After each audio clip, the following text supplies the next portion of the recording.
Assalamualaikum, halo semuanya. Di video kali ini aku bakal sharing sama kalian pengalaman aku menjadi calon pegawai negeri sipil selama 1 tahun sampai dengan diangkat menjadi pegawai negeri sipil.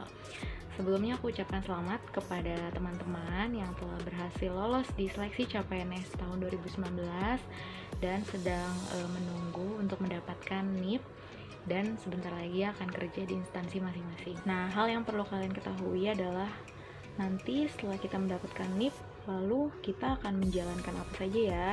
Nanti apa yang akan kita lakukan selama menjadi calon pegawai negeri sipil. Nah, teman-teman, sebelum kalian menjalani masa CPNS, alangkah baiknya kalian juga perlu mempelajari tentang Undang-Undang PNS atau Undang-Undang ASN, yaitu Undang-Undang Nomor 5 Tahun 2014. Nah, di dalam undang-undang tersebut kalian bisa mempelajari tentang ASN secara lebih jelas dan lebih terinci. Lalu juga kalian perlu mempelajari juga di PP nomor 17 tahun 2020, yaitu pembaruan dari PP nomor 11 tahun 2017 tentang manajemen ASN. Nah, di sini juga kalian perlu baca nih. Nah, selain itu juga nanti ada PP tentang gaji PNS. Nah, di mana aparatur sipil negara itu adalah pekerjaan yang tidak luput dari regulasi atau dari aturan-aturan. Jadi segala macam nanti yang kalian akan alami itu tertera jelas di undang-undang. Nah, di dalam undang-undang tentang ASN di situ jelas yaitu bahwa seorang ASN akan diangkat menjadi ASN di mana dengan syarat harus menjalani masa percobaan selama 1 tahun atau masa percobaan menjadi calon pegawai negeri sipil. Nah, yang kalian harus ingat adalah nanti kalian teman-teman bekerja itu tidak langsung diangkat menjadi pegawai negeri sipil.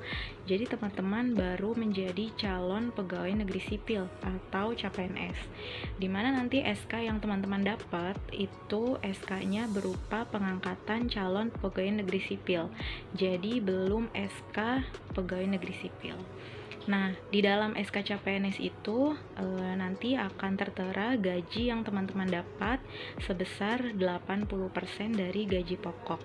Jadi, selama kalian menjabat ya atau menjalani masa CPNS, kalian hanya menerima gaji sebesar 80% dari gaji pokok. Nah, nanti setelah teman-teman menjalani sudah melalui masa CPNS 1 tahun itu, teman-teman akan mendapatkan SK baru lagi, yaitu SK pengangkatan dari calon pegawai negeri sipil menjadi pegawai negeri sipil. Tentunya gaji yang kalian dapat pun sudah 100%.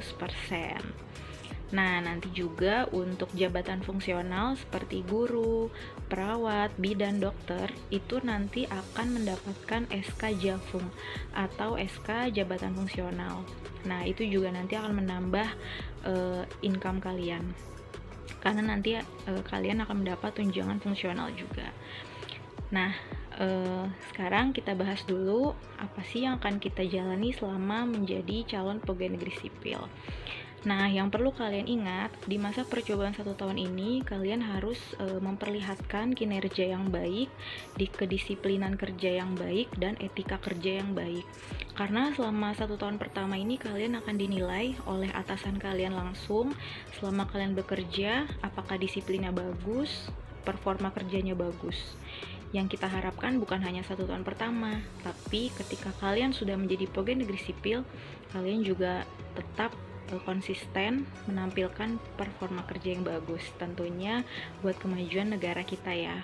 Teman, di sini saya sarankan teman-teman harus disiplin mulai dari sekarang, tidak dibiasakan kerja terlambat atau tidak memiliki inisiatif yang tinggi. Teman-teman di sini harus memiliki kreativitas kerja yang bagus, tidak pernah izin, tidak pernah absen alfa, tidak pernah telat, karena dalam 1 tahun pertama ini adalah yang menentukan ke depannya nanti.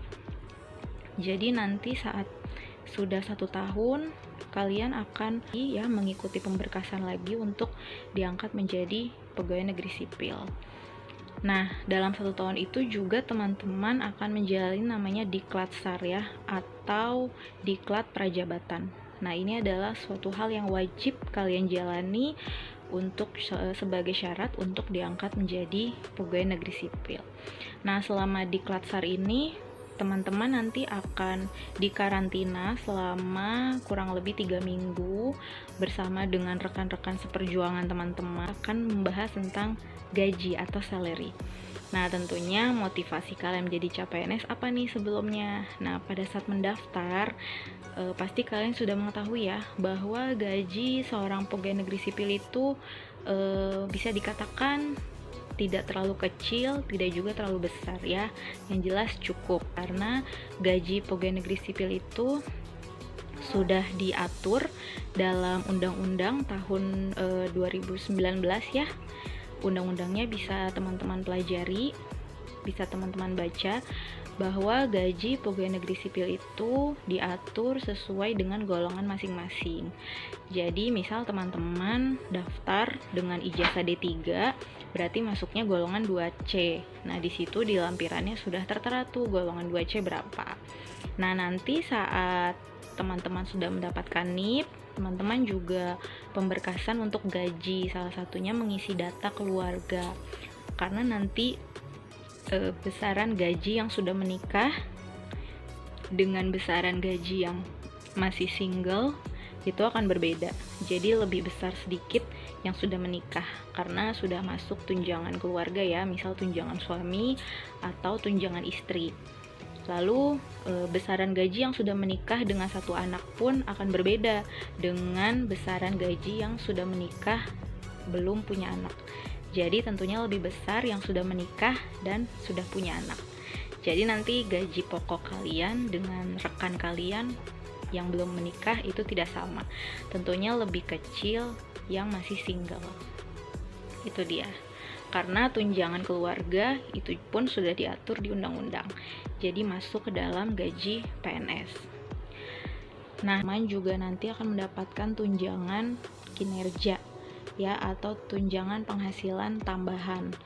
Nah, biasanya tunjangan tambahan ini tidak sama antara Pemkot yang satu dengan Pemkot lainnya. Jadi sesuai dengan kesanggupan daerahnya masing-masing. Mungkin itu saja di video kali ini. Sampai ketemu di video selanjutnya. Jangan lupa komen, like, and subscribe. Assalamualaikum warahmatullahi wabarakatuh.